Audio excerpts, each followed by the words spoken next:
안녕하십니까. 국민의힘 대통령 경선 후보 나경원입니다. 오늘 저희가 어저께는 대구를 방문해서 TK 르네상스 플랜 공약을 소개했었습니다.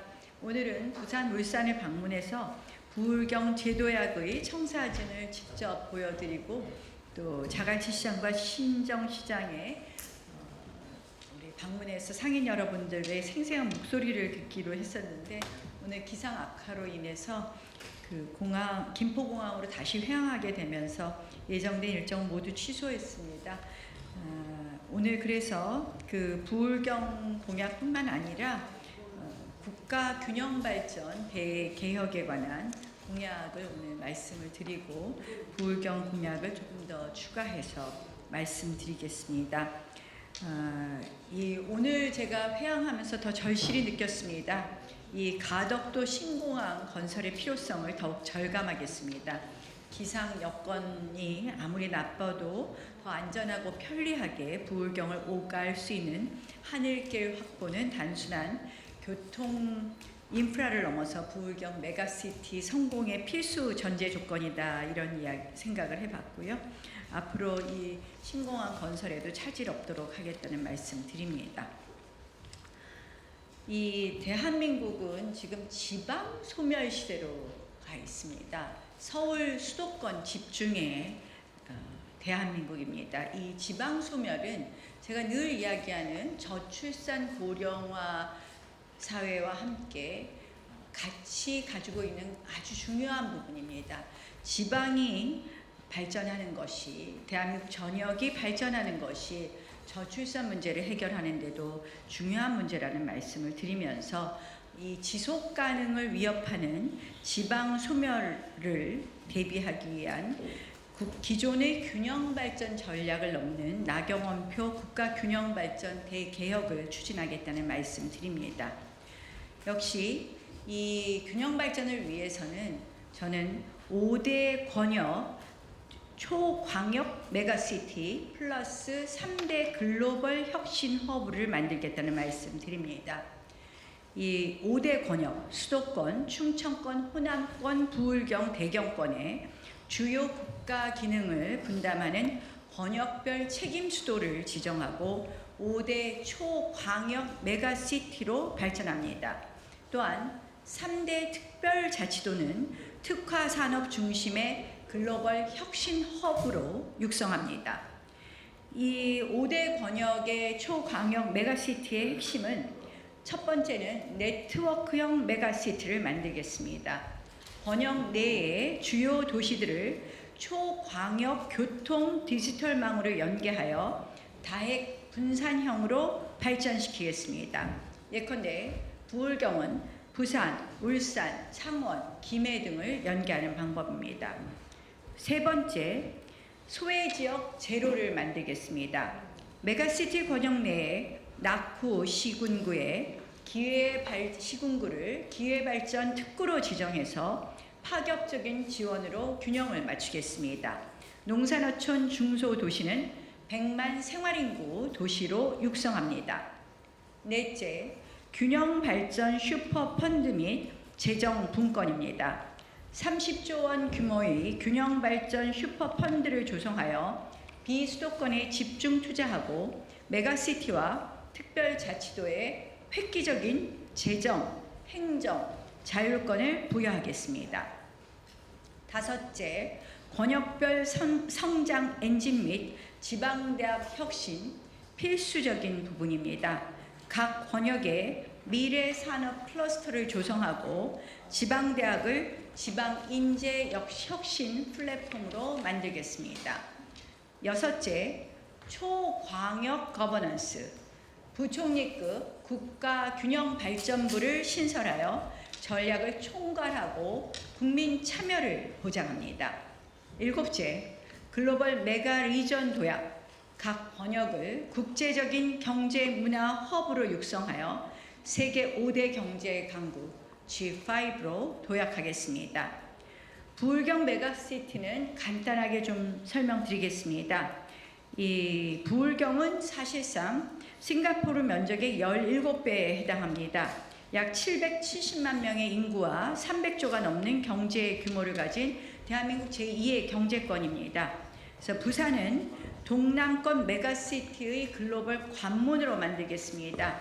부산의 가덕도 신공항부터 시작해서 이 항만 개발에 차질 없이 항만 개발을 해서 이 제2수도 부산을 동남권 권역 책임 수도로서 물류, 금융, 첨단 산업, 문화가 융합된 글로벌 허브 부산으로 만들겠습니다.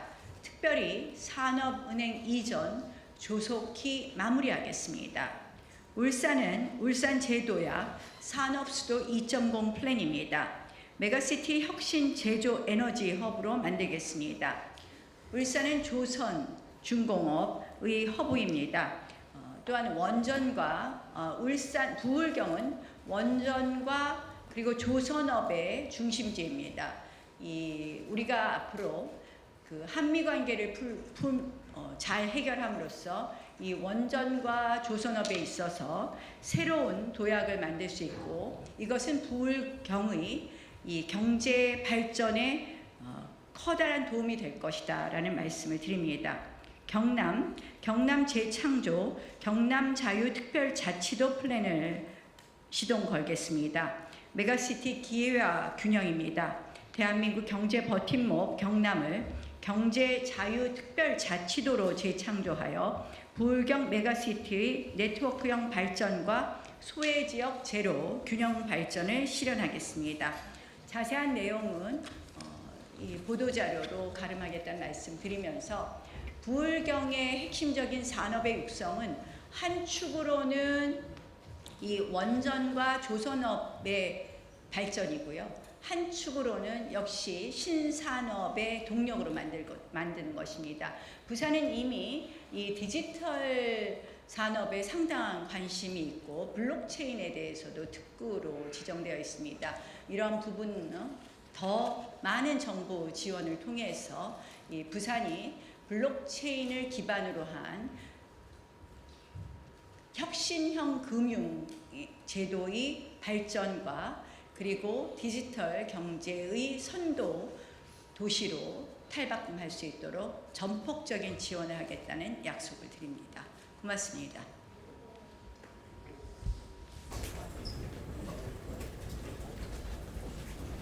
사인을 주세요. 네, 제가 보니까 우리 후보들이 거의 다 이제 메가시티 비슷한 공약인데요. 저는 이제 저도 기본적으로는 메가시티 공약입니다. 5대 메가시티 플러스 3대 글로벌 네트워크를 만들겠다는 것입니다. 기본적으로는 이제는 서울 수도권 하나의 모든 축이 중심이 되어서는 안 된다고 생각을 합니다. 그래서 5대 광역 메가시티를 통해서 국가 균형 발전을 이루겠다는 것이고, 국가 균형 발전은 지금 지방 소멸 시대에 있어서 어떻게 보면은 대한민국의 지속 가능의 가장 핵심적인 분야다. 그러면 그 핵심은 뭐냐? 저는 역시 교통 인프라라고 생각을 합니다. 서울과 지방을 연결하는 새로운 그런 교통 수단에 대한 연구 개발에 착수하겠습니다. 하이퍼튜브라고 하는데요. 이 서울과 영남권을 30분에 주파할 수 있는 그동안의 이 고속철도나 자기부상철도보다는 열차와 보다 한 단계 업그레이드된 겁니다. 이러한 정말 전국이 밀접하게 연결되는 것이 기본이라고 생각을 하고요. 두 번째는 역시 이 메가시티별로 특성 있는 산업, 특성 있는 일자리가 선도되어야 되고, 그것은 그 지방의 대학과 또 연계되어야 된다고 생각을 합니다. 결국 좋은 일자리가 있지 않고는 모두 서울 수도권으로 집중하게 될 것이고, 서울 수도권으로 또 집중하는 이유는 결국 좋은 일자리를 지방에서 얻기 어렵기 때문이라는 말씀을 드립니다. 특히 오늘 부울경 공약에 좀 더 집중을 했는데요. 가덕도 신공항이 명실상부한 인천공항에 못지않는 그런 신공항으로 만들어야 되는 것이 저는 이 국토 균형 발전에 있어서 가장 중요한 핵심 중에 하나라고 생각을 합니다. 실질적으로 대한민국 관광산업 같은 경우를 예를 들면 대한민국 관광산업과 이 일본과 비교를 하면 일본은 관광산업이 굉장히 그동안 지속적으로 발전했는데 한국은 정체되어 있습니다. 관광객 수가 계속 정체되어 있는데 그 이유 중에 하나가 교통의 불편함입니다. 인천공항에서 들어와서 부산으로 가려면 한마디로 서울역까지 와서 거기서 KTX를 타고 내려가거나 서울로 진입해서 김포공항에서 비행기를 타고 가야 됩니다. 결국은 인천공항으로 들어온 외국인들이 서울 이외의 지역까지 관광을 가기에는 매우 불편한 구조로 되어 있습니다.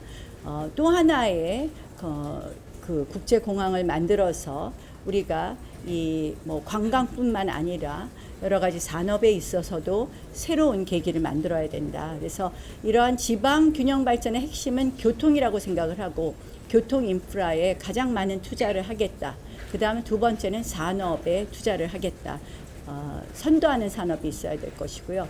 부울경은 그동안 문재인 정부를 거치면서 원전 생태계가 완전히 망가지고 그리고 조선업 같은 경우에는 노동력을 상당 부분 외국인 근로자가 담당하고 있는데 우리나라 외국인 근로자의 노동 생산성은 외국인 근로자 최저임금에 있어서 지역별 업종별 차등임금도 주지 않고 또 외국인 근로자에 대해서 우리는 똑같은 최저임금을 주면서 사실상 생산성과 경제성이 낮습니다. 그래서 제가 줄기차게 주장하는 외국인 근로자 최저임금 차등 적용과 지역별 업종별 차등 적용을 통해서 그 경쟁력을 확보하겠다라는 말씀을 드립니다. 두 가지를 핵심으로 보시면 가장 좋겠습니다. 자, 질의응답 받도록 하는데 제가 다음 인터뷰가 있어서 짧게 해야 될 것 같습니다. 페이스북에도 올려주시긴 했는데 한덕수의 추대 관련해서 좀 입장 한번 나눠주세요. 네. 한덕수 대행 추대 관련해서 입장 부탁드립니다. 뭐 바깥에서 움직임이니까 제가 이러쿵저러쿵 말씀드릴 거는 아니고요. 다만 이제 우리는 우리 당의 경선을 더 열심히 해서 우리 당의로서 정말 국민들에게 설득할 수 있는 모습을 보이는 것이 먼저라고 생각을 합니다. 그래서 우리 지도부가 이 부분에 대해서 우리 당 경선이 끝나지도 않았는데 문을 활짝 연다는 것에 대해서는 조금 우리 당 스스로의 경쟁력을 떨어뜨리는 발언 아닌가 이렇게 아쉽게 생각을 하고요. 저는 뭐 앞으로 결국 국민들의 가장 중요한 소망이 무엇인가는 열어놓고 보겠다는 말씀을 드립니다. 결국 제가 우리 당의 대통령 후보가 된다면 저는 그때 가서 국민들의 여망을 잘 모아보겠다 이런 말씀으로 대신하겠습니다. 전화하면서 갑니다. 28분에 얘기해 주세요. 네. 당장 2시간이 뒤면 이제 결과가 나오는데 좀 어떻게 예상하시는지랑 이제 1차 경선이 끝나고 2차로 넘어가잖아요. 소회도 좀 한번. 뭐 아직 경선 결과가 안 나왔으니까 소회를 얘기하는 건 그렇고요. 잘 될 거라고 믿습니다. 이런 정도 할까요? 그러면 네. 부울경 조선산업 3개월 외국인 노동자 임금 차등 말씀하셨는데요. 그 외국인 노동자 임금이 낮아지면 더더욱 외국인 노동자의 상승은 현상이 벌어지지는 않을까요? 그러니까 내국인 노동자를 좀 유인할 만한 대책은 어떤 게 있을까요? 외국인 노동자가 부족하지 않겠느냐? 아니요, 그러니까 외국인 노동자 임금이 낮아지면 외국인 노동자를 더 쓰게 되지 않겠느냐? 외국인 우리나라 노동자를 그럼 어떻게 유인할 실질적으로 외국인 근로자들이 담당하는 어떤 뭐 우리 업역이라고 할까요? 외국인 근로자가 담당하는 부분이 있습니다. 지금 이제 내국인 근로자가 가지 않는 곳이죠. 예컨대 뭐 제가 이 조선소를 거제 쪽 조선소는 아니고 저쪽 어디죠? 우리 호남 쪽에 이제 방문을 했었는데 한국인 근로자를 한 명도 구할 수 없다. 결국 외국인 근로자에게 의존하는 그런 외국인 근로자의 노동력에 불가피하게 의존하는 우리의 산업이 상당히 있습니다. 산업 중에 특정한 부분이. 그래서 이러한 부분에 있어서 외국인 근로자의 임금을 낮추는 것이 그 내국인 근로자의 일자리를 뺏지는 않는다. 충돌되지 않는다는 말씀을 드립니다. 이 정도 할까요? 네. 고맙습니다.